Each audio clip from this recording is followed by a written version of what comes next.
blind and visually impaired individuals have just as much freedom in the choices that they make for how they earn money and how they live their life as anybody else does.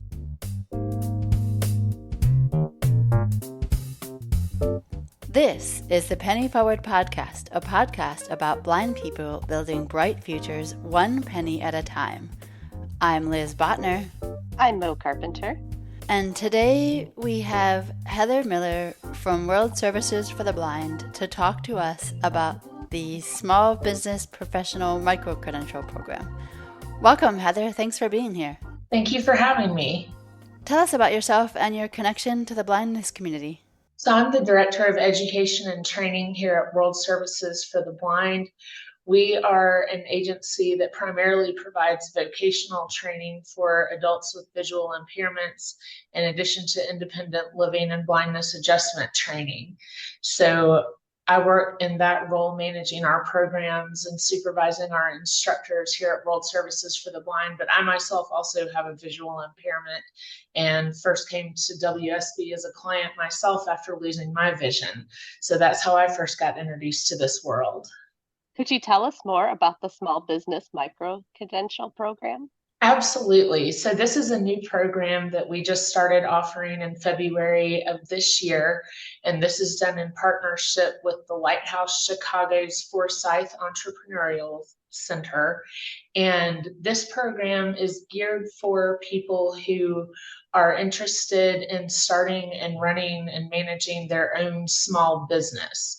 So for someone who might be interested in this program, you need to already have an idea of exactly what you want your business to be or what product or service you would want to offer.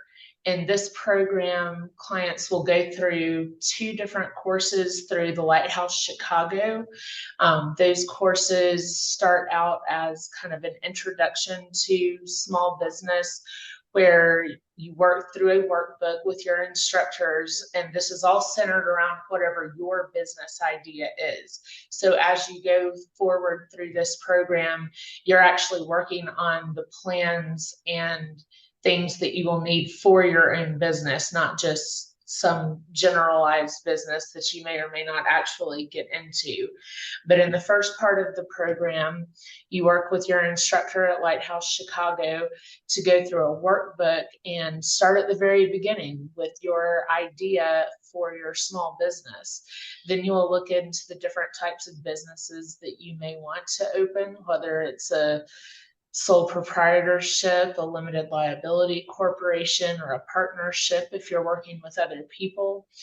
You'll also work on drafting your business plan and figuring out what your overhead is going to be and your expenses and what other paperwork or costs you need to anticipate just as you're getting started.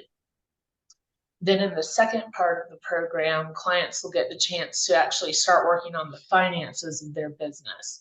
So again, you'll have a workbook that you work through with your Lighthouse Chicago instructor. And in this workbook, you will actually go through the accounting, paperwork, balance sheets, invoices, and things like that your business is actually going to use once it gets started. So again, you really have the opportunity to work specifically on what your idea is and see how things are going to work for you as you go forward with your plan to open your own business. And then finally, the third part of the course is an introduction to marketing class that you would actually be taking through Miami University in Ohio. They have partnered with Lighthouse Chicago to form this micro-credential. So the marketing class is a college level course, and that will be done online through Miami University, Ohio. So once you've completed all 3 portions of this course, then you will be eligible to receive the Small Business Professional Microcredential. For someone who might be listening to this podcast and have an idea that they do want to start a business, but they don't yet really know what that looks like, what is your advice to that person? They're not yet maybe ready for this program, but they want to get there. How can they do that? I would recommend that you research other types of businesses that are maybe similar to the business that you're wanting to open. So maybe first decide, is your business going to provide a service, or is your business going to provide a product? Is it a product that you yourself are going to be making, or are you looking to be a vendor or a distributor for a larger company who actually is the one who makes the product? And so that's the kind of information you're going to need to know to be able to decide what kind of business you want to ultimately run and how you're going to set up your business plan for that business. How long do you anticipate the program to take for a student? It should come in at right around 12 months total. The two portions of the program that are run through Lighthouse Chicago are self-paced in the sense that while there is a recommended time period for completion of those two portions of the program, clients will be able to work with their instructor at their own pace, but we would anticipate that someone be able to finish those two portions of the program in roughly 6 months. Then that third class, the introduction to marketing class through Miami University, that's going to be a full college semester. So you'll register to take that class in the semester following your completion of the two portions of the Lighthouse Chicago course. So you could potentially take that class in a fall semester, spring semester, or summer semester, and the time frame would correlate to those semesters. When someone enrolls in this program, are they an enrollment of one? Is there a cohort? How many students are currently enrolled in the program? How does that all work? So through World Services for the Blind right now, we have our first client that's being admitted into that program right now, and we're very excited about that. Lighthouse Chicago has been offering this program themselves to those consumers that they can provide services to on their own for some time now. But clients who come in through World Services for the Blind, it will be open enrollment similar to all our other vocational programs. So you will start the first two portions of the Lighthouse Chicago program kind of on your own time frame. And while yes, there may also be other people going through those classes at the same time as you, everybody potentially has started at different times, and so are not necessarily moving through the program together assignment by assignment. Now, when you get to that third class, we would anticipate that there would be multiple people in each semester's marketing class at each time, since those classes are only going to be available 3 times per year. How would an individual start with World Services for the Blind in order to get registered for the program? The first thing you want to do is make sure you have an open case with your state's Department of Rehabilitation or Vocational Rehabilitation Office. Make sure you talk to your counselor and that they're willing to support you in this, as you will need their support both for admission and to go forward throughout the program. And then all you have to do is get online and fill out the application for World Services for the Blind. You can choose the Small Business Professional Program as your program of interest, and then someone from our admissions staff will reach out to you. Now, this program is available fully online, so students from any part of the country are more than free to participate in this course. Since it is an online program, we do require all of our potential online clients to take an online skills assessment.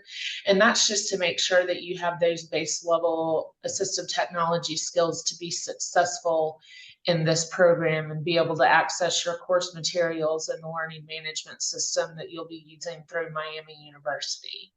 In addition to this being another program offering that World Services has for students, is there something else that it is hoped to gain from adding this to your cohort of programmers? Well, our goal here at World Services for the Blind has always been to promote sustainable independence for blind and low vision people across the country and the world. So in this situation, I think what we would like to see is that blind and visually impaired individuals have just as much freedom in the choices that they make for how they earn money and how they live their life as anybody else does. Just because you're blind or visually impaired doesn't mean that you are not fully capable of running a business, of operating your own partnership, designing your own products, or providing your own services, just like anybody else. And just like anybody else, you need training and understanding of the business world to be able to do this effectively. So really, this credential would serve anybody well, no matter the status of their visual impairment or whether they have another disability. And this just makes it a program that we know is accessible for someone with a visual impairment, that they will be able to get a lot out of and hopefully be able to live the life they want in the future. Say someone doesn't have estate services to go through, is there a cost to the program? So there is a cost to the program, tuition, payment for textbooks and things of that nature, and then tuition also to Miami University. It would be potentially cost prohibitive for someone to pay out of pocket, but if you're willing to rejoin the workforce and that is your goal, then more than likely you would qualify for rehabilitation services from your state, and they would hopefully be more than happy to assist you in getting into this program. Heather, thank you for being here and sharing with us. Where can people go to find more about World Services and or the Small Business Professional Microcredential Program? You can go to our website, which is www.wsblind.org. We have links to all of our programs and services on that website. And if you go under the Small Business Professional course, it'll actually link you to Lighthouse Chicago's website for the Forsyth Entrepreneurial Center, where you can get full course outlines and course descriptions for this program.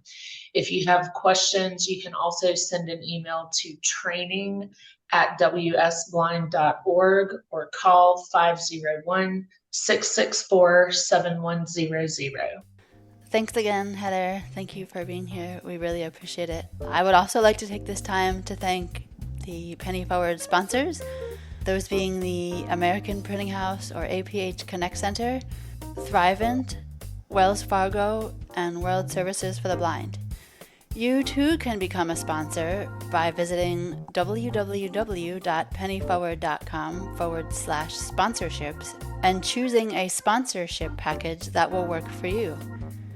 Penny Forward is a nonprofit organization founded and led by blind people. Together, we help each other confidently navigate the complicated landscape of personal finance through education, mentoring, and mutual support.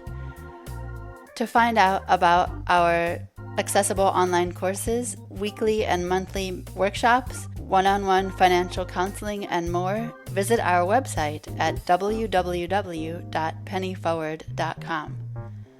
The Penny Forward podcast is produced by Liz Botner and Chris Peterson with assistance from Mo Carpenter. Audio editing and post-production is provided by Brynn Lee. Transcription is provided by Anne Verduin, and the music is both composed and performed by Andre Louis. As an aside, all of those people I just mentioned happen to be blind. For all of us at Penny Forward, I'm Liz Botner. I'm Mo Carpenter. Thank you for listening, and make it a fantastic week.